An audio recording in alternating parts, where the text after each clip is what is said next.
Hey yo, this is your boy Mega Living. This one's for the road. Yo, I go by the name of Melody Napoleon, and this is one for the road. This is Race, and this is one for the road. Shout out to MC. Let's get it. Yeah, so what we're saying, so as like an artist, it's like, like financially, you best kind of have a job.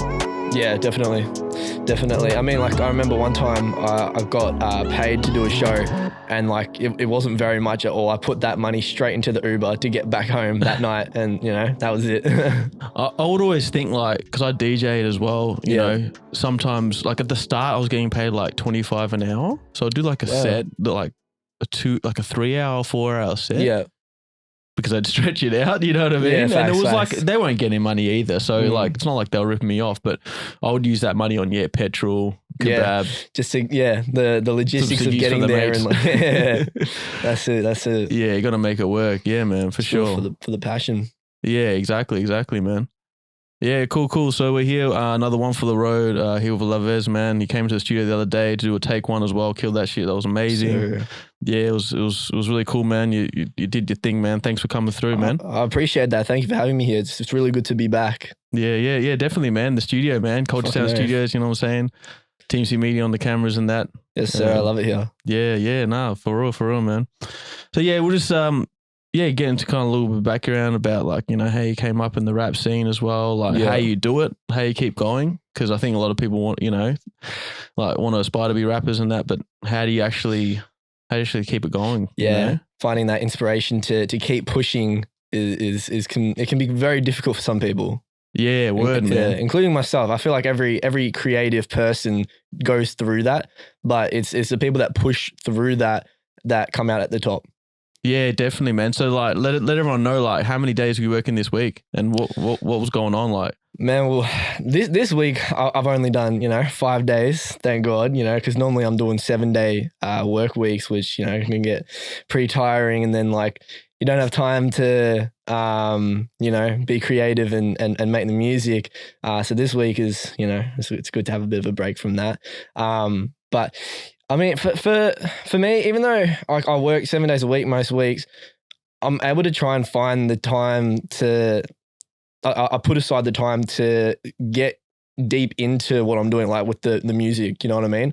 I feel like a lot of people will come up with excuses and stuff and be like, "Oh, like I don't have time," or "No, I'm too tired now. I just got back from work," and stuff like that. And like, yeah, that's understandable. But at the same time, like those who really want it, they want it. They're hungry, and it doesn't matter like if they're tired, if they've if they're gonna be having a late night, early morning, whatever. They're still gonna put that time aside to do what it is that they want to do to get where they want to get. Yeah, definitely, man. I feel you. Like, but what about the days that you're like wrecked? Do you think that you can get burnt out? Like, have you ever been burnt out in your career? Oh, 100%. And that's why I feel like it's really good to take breaks, because if you don't take any breaks at all, you just keep going and going and going. The quality of what you're producing and what you're putting out is just it's gonna be impacted, and it's gonna show through that. You know what I mean? So it's good to take breaks if you are getting burnt out. So that way, when you get back into it, you'll be refreshed. You'll be, getting back into it.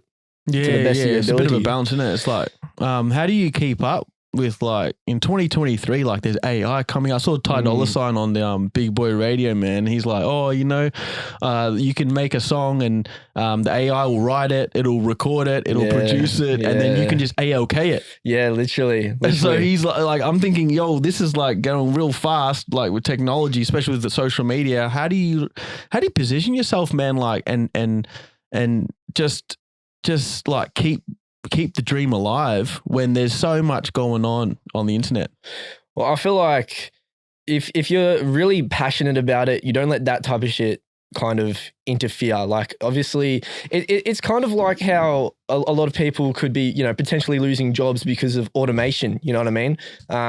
Yeah. Like they say, like, or you got like self-serve checkouts at the supermarket, and that's going to be, putting the cashiers out of a job in however many years. They'll become irrelevant, unneeded. And it could potentially be something similar to that with music, where like, computers start making really good shit.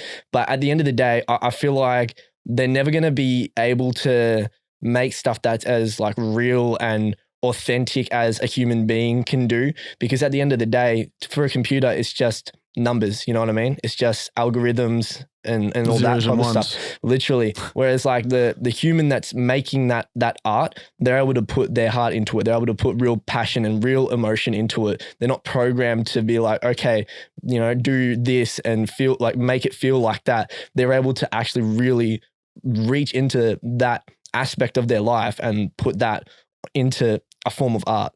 Yeah. How do you kind of keep it unique? And in a world of like trends and stuff like that, how do you keep your artistry unique?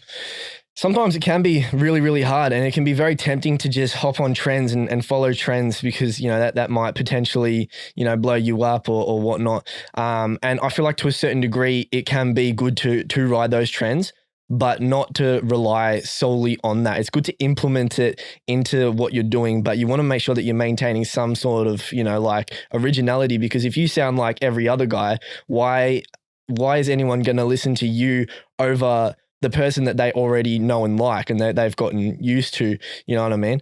And yeah. No, I agree, man. Yeah, definitely. Like, yeah. Social media is unforgiving, man. Like you'll come up on like something that'll like, or take what you like, it'll use it, and then you'll be back at square one the next week. Literally. Yeah, definitely, man. So, let's bring it back a little bit. When did you start getting into music? Like, how old are you now, by the way? And when did you start getting into music? So I'm 21 right now. I was around like that 16 sort of ish mark when I first started like writing stuff. I was, around like that year 8, year 9 ish sort of area, and it was around the time that the Straight Outta Compton movie came out, and I remember watching that, and I fell in love right away. I fell in love with it. It was awesome.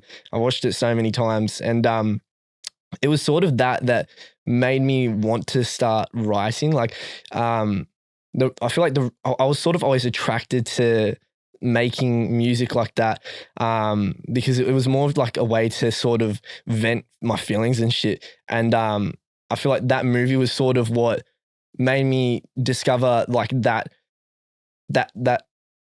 way of doing that way of actually expressing how I'm feeling and all that type of shit. Because when I first started off, like, I wasn't writing any original tracks or anything. It was all like remixes to XXXTentacion's.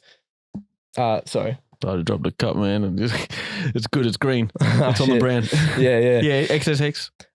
So I started off just doing like remixes to all of X's like sad shit, all these sad songs, and like I was just, you know, like going through that stage. You know, I feel like a lot of people in high school, they go through that. And that as well. Yeah, you know what I mean. And so like, Red. we were going through it, and so I felt like it sort of gave me a bit of a voice, you know, because I'd never really liked to talk to people about like what I might have been going through or something like that.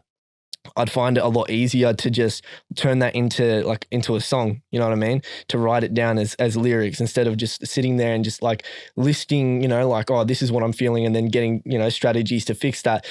That's all good and well, but I found that personally it helped more to just turn it into music. Yeah, that's it, man. You ended on music, and I think like music's the remedy, you know. 100%. It's like, it's not just the lyrics and writing things down, but when you put it on wax, man, or, you know, on digital tape these days, is like, you hear it back in your headphones, and you're just like, I got it out. And especially even when you're performing, like when you did the take ones, that must be like a vent for you as well. It is. It really, like, it gets shit off your chest. You know what I mean? Like, it really helps to get shit off your chest. And also, I find that, like, I'm sure a lot of other artists have sort of thought this, or if they haven't really thought about it subconsciously, it's kind of a thing where, like, even if they're rapping about like ignorant shit, so like I rap about a lot of ignorant, just like random bullshit, just dumb regular 21, mate. rap like, shit, you know, getting drunk and just like, you know, being like, oh, like, I'm a fucking boss, I'm that guy, blah blah blah, all that type of shit. You gotta be like that age. You're the warrior. This is the warrior age, bro. Like, exactly. You're putting yourself out there in the world as like, I'm Lavez, I'm gonna get it. Yeah, fucking oath. And like what kind of made me attracted to making that, which, as weird as it sounds, was also a way of venting, because I feel like especially for young people, it's so easy for them to get lost and caught up in whatever it is that they're going through. Yeah, it would. And sometimes, you know, like, if I'm feeling upset or something and I put on a sad song, I'm gonna make that feeling more extreme. I'm gonna feel more sad. Whereas if I put on like a happy or a hype song, that's gonna change the way that I'm feeling. It's gonna change that emotion from being sad to like, nah, fuck that shit. You know what I mean? Like I'm the fucking man. Like chuck on some hard shit. Fuck man, I'm hyped up. Like fuck how I was feeling. Fuck that depressive shit. Like I'm good. I'm him. And so it was sort of like that when it came to like making that type of music as well. It was sort of just like they're all letters to myself. So kind of like remind myself, no, like don't worry about like what your brain's telling you, what other people are telling you. You know who you are, you know like what you can do, you're fucking him. And so that's what I feel like a lot of like, you know, ignorant rap can be about. And that's why I find it like it's so beautiful, because even though it's something like just completely stupid random bullshit that, you know, someone could be rapping about, it could be so meaningful for them making that actual song. Yeah, for sure, man. So yeah, I hear you. You know, music's music. Sometimes like it's allowed. You're allowed to be ignorant. You're allowed to kind of talk your shit as well. But like since you're on a podcast at the moment, what are your values, man? Like what do you believe in that, you know, the world should be like? Like honestly, like what do you think? What do you see for the future of like yourself, the world around you, and how you want to impact it?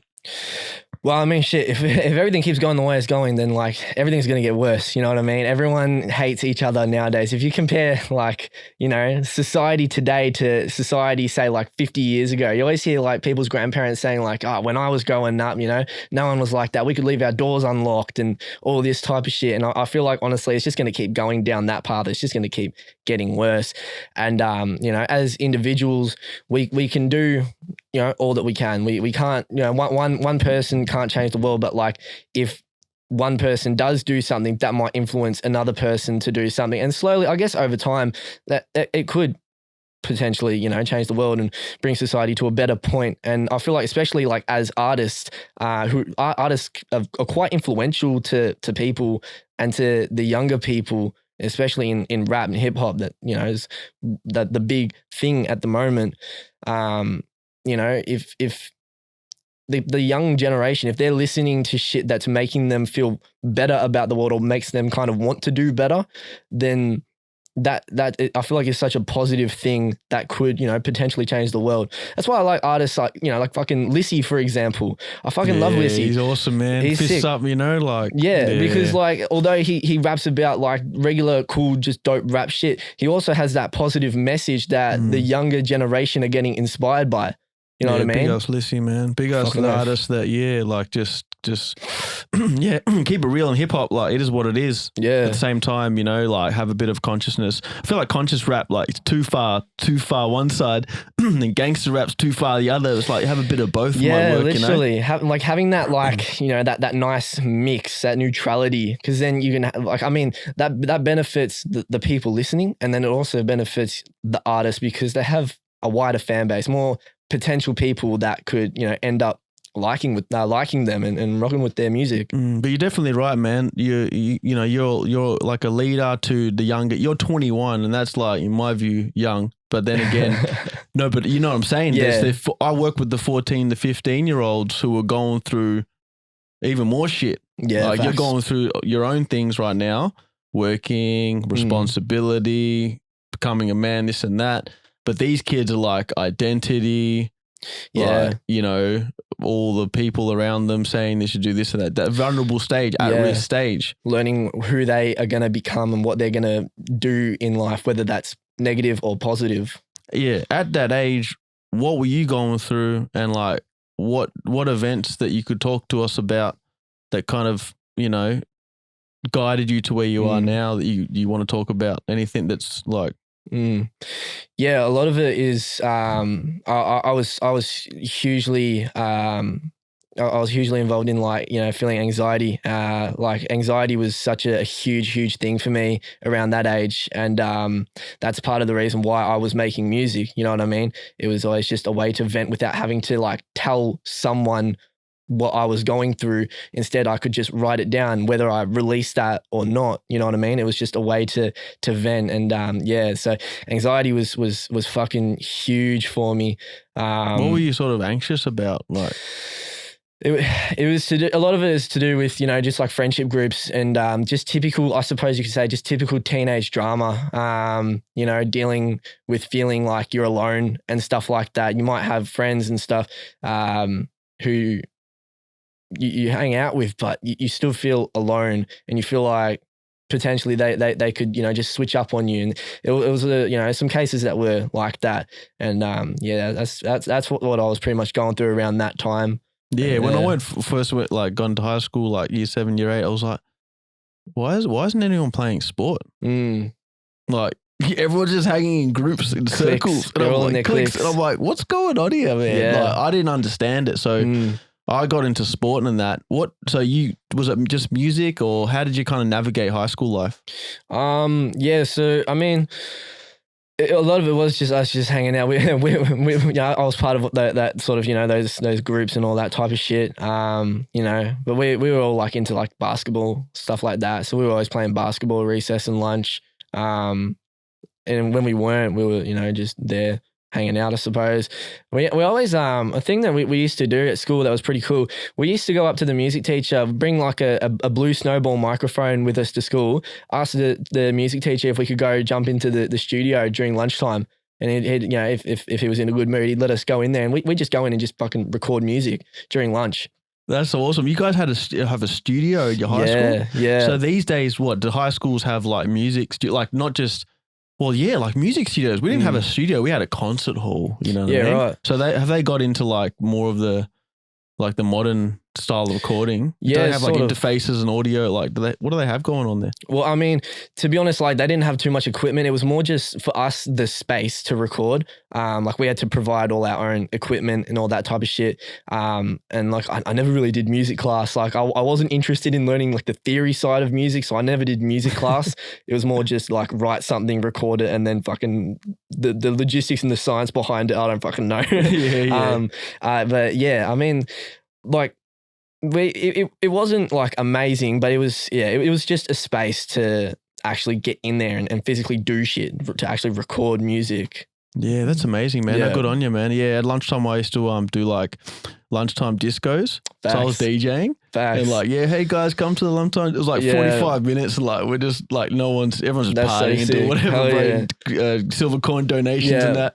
But I feel you, man. When there's a will, there's a way, and it's amazing. Exactly. Thanks for sharing that story. You know, like getting over the anxiety through writing things down, music. But yeah, man, high school is like, it's just like a battleground sometimes, man. So everyone out there like watching, if they're in high school and that, it's not easy, and it's probably not supposed to be always easy. Like life, it sort of gets you ready for life in the same sense, but I would always just believe in what you know, what's inside of you, man. Because like later on in life, 100%. you probably see what's been happening, how your career's developed, and where you're at now. So when you finish high school, like, what do you decide to do? How'd you get into like how'd you keep music going? And what kind of work did you get into to supplement your music career?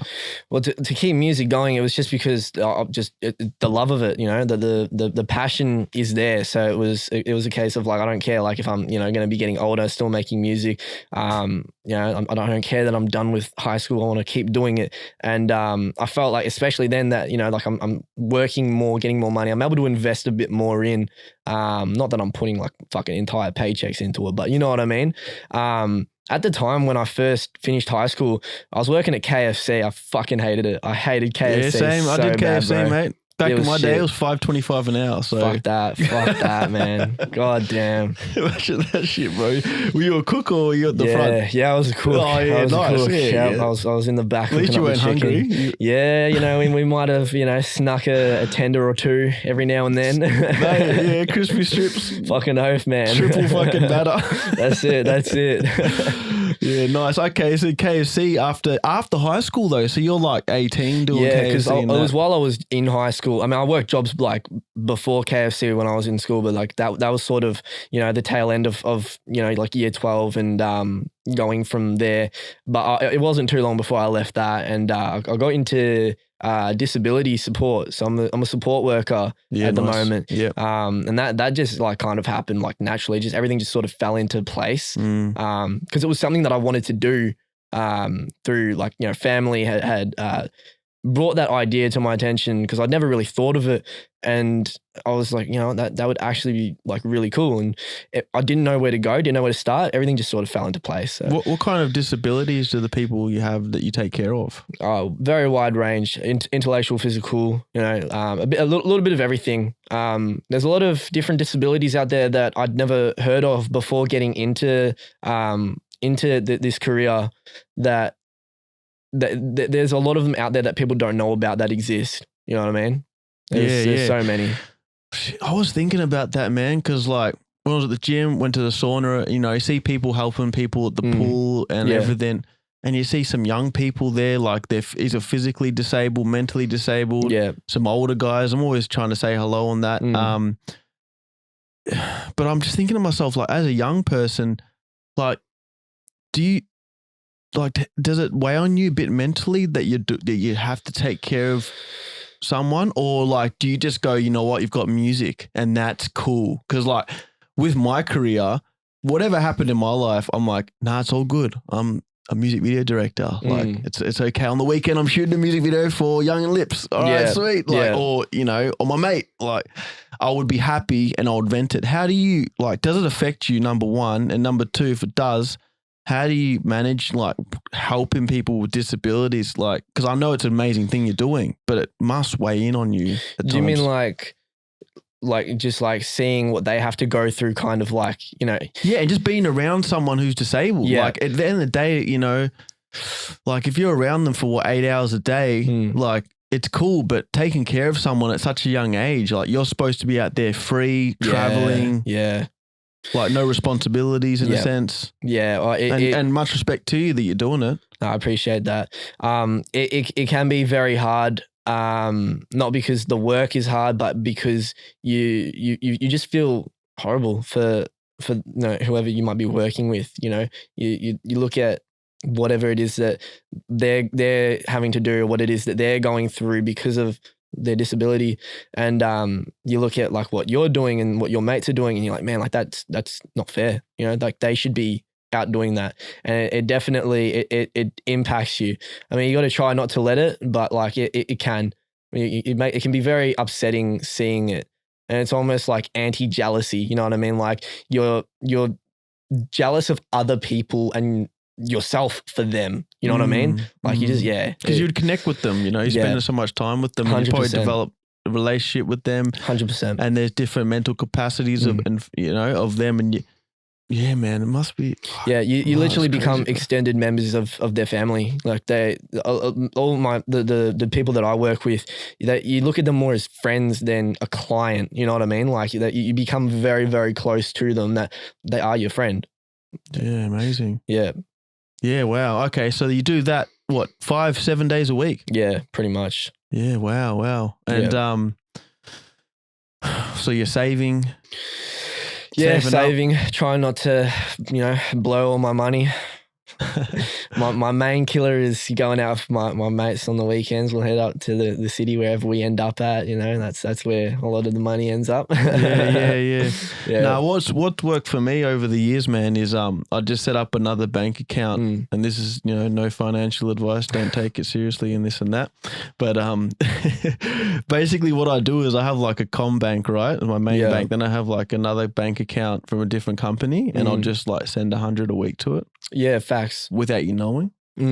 So I don't know, man, like it's like from my perspective, man, like it's really important to be financially like knowledgeable about what you're doing and stuff like that. 100%. But at the same time, man, I would say to you, just like traveling's never a waste of time and money. Yeah. Do you have any plans for traveling internationally? Do you want to go to the USA as a young rapper? Like, well, I suppose that's always every rapper's dream is to go to LA and stuff like that. I would go there as a tourist for like a holiday, but I wouldn't like move there and chase the dream or anything unless I had like real things happening where it's like, okay, like this is actually really, the shit's getting put in place. Like this is really, really happening. That's the only time I would like move there or something like that. But I mean, for the time being, focused on, like doing shit in Australia. But yeah, man, like, I mean, I want to travel.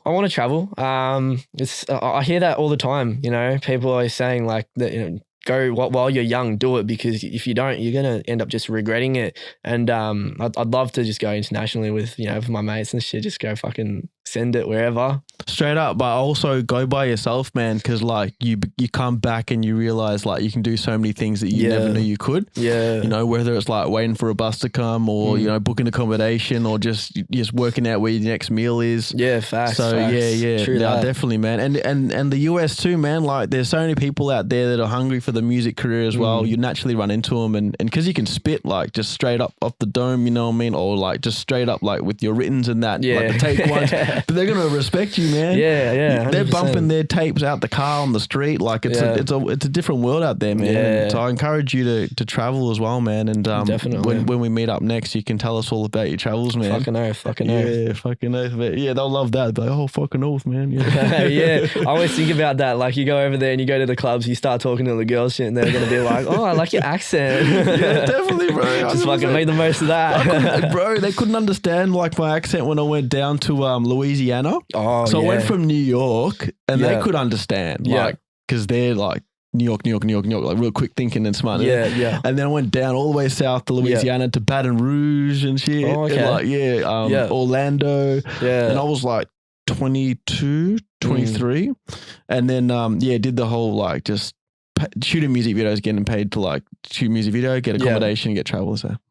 And they couldn't understand me down there, man. Bro, that's hilarious. Excuse me, can you please repeat that order? And I'm like, yo, fuck, I want to experience that so bad. I always see videos of that, like people going through, like Aussies going through American drive-thrus and shit, and like they'll say something that like you can understand it perfectly, but it's just so like foreign to them. They just can't understand it. And it's you so might come back trippy. with a little American accent, you know what I'm saying? And then you get this one.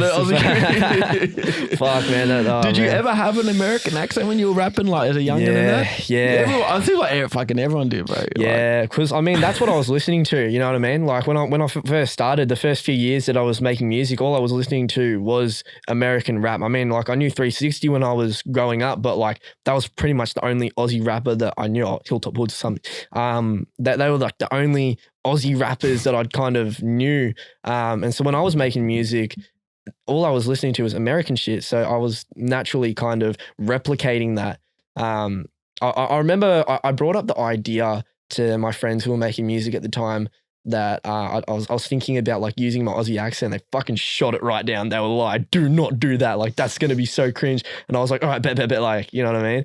And I suppose it's just, it's what's popular at that time, because with like my generation, like my year level, that Aussie rap wasn't really big until I suppose like Chillin' the HP Boys 1-4 when they got onto the scene. That's when like Aussie hip hop became cooler and it became like like the thing for people here to listen to. Yeah, I'll admit too, like when I saw Chillin' with the cricket bats and that, I was like, this is so lame, bro. Yeah. Like, but not because it was the music was good, but I'm like, cricket, like, and rap. Yeah, you're like, what the fuck, like.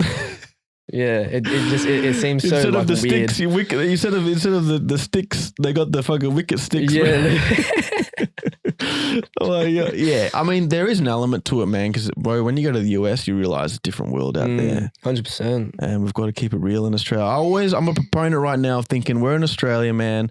Like we've got to make our music representative of our living conditions, our standards, what we have, and not get too ignorant with it. Facts. But at the same time, everyone's living their own life and we have our own things going on. So that's true. It's important to just like let it out, but being, so what's your take on like drill rap? You know what I'm saying? Like, what do you think about it? Do you think that it has a place in Australia? Do you think drill rappers like, because in my view, I think there's like a 1% of the population that probably they should be rapping like that because they're fucked. They're in. They actually like live that. Hole. Yeah, they live that life that they're rapping about. Look, I feel like music is art and storytelling, and like if especially if that is what their life is, and they're just expressing what they see, what they feel and what they're going through, then I think it's beautiful.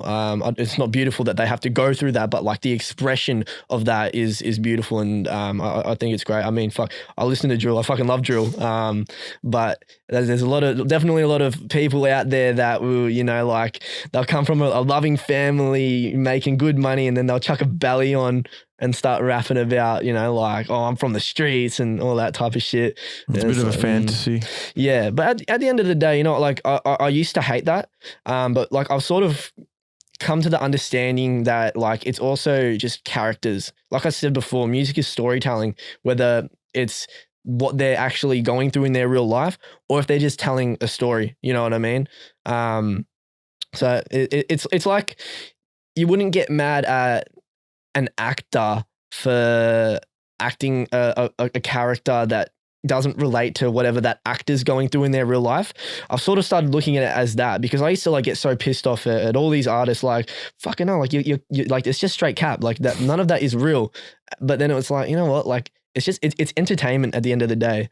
Like, I mean, personally, I try to stay away from like, you know, like cap rapping and all that type of shit. I try to like, you know, keep it like real. Like every now and then, you know, I might sneak in like, oh, I've got a fucking Rolex or some shit, you know, some bullshit like that. You might have tried it on at the store. You gotta do that, bro. You gotta walk up to a Rolex store and like just put like, you know, have a suit, what this, that, whatever. Walk up and I'm thinking about the oyster Rolex on, yeah, and just fucking try them on, man. Yeah, well, me and my mates did that one time. We were over at Chatty and we like went into like one of those expensive watch stores and we were like, oh yes, and perhaps how much is this one? And they're like, oh, that one there's $14,000. Well, okay.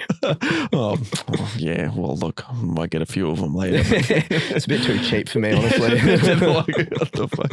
Yeah, it's sick, man. You're gonna have fun, bro. 100%. Yeah, that's it, man. Having fun with the music and that, for sure. Nah, word up, man. No, that's cool as, man. It's good to get a little insight into, you know, into your values and that, like where you're at with the scene. And so, what about your releases this year? Like what?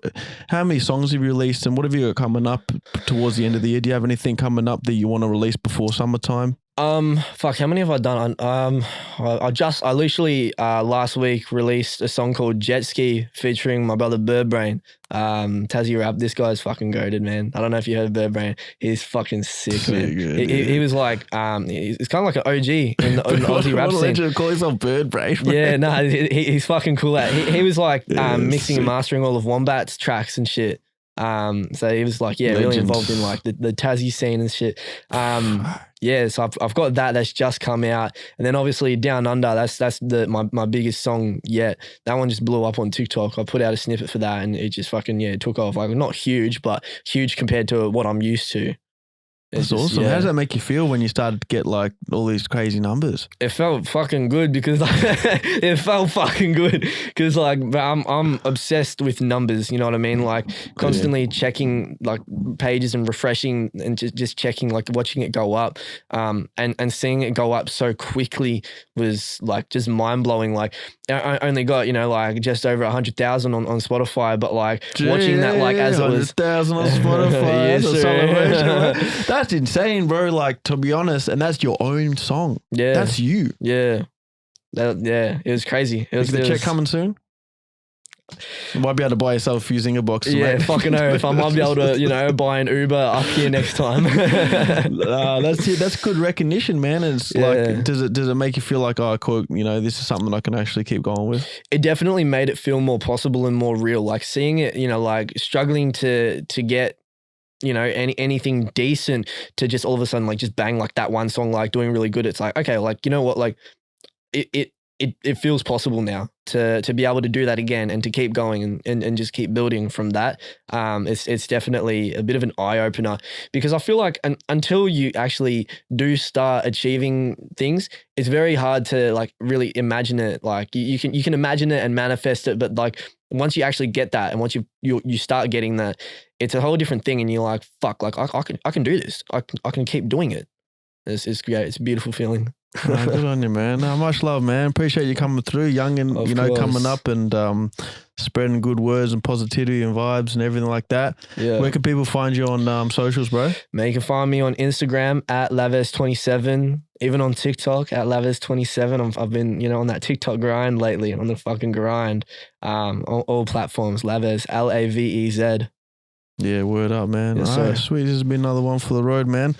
Different vibes, different people, new music, everything like that. Make sure you like, comment, this and that, subscribe, rate the podcast. We're here. We're not stopping, man. So yeah, big ups to you guys and big ups to you, Lavez, man. I'll see you on the next one. Fucking oath. Let's go. Peace. Yes, sir.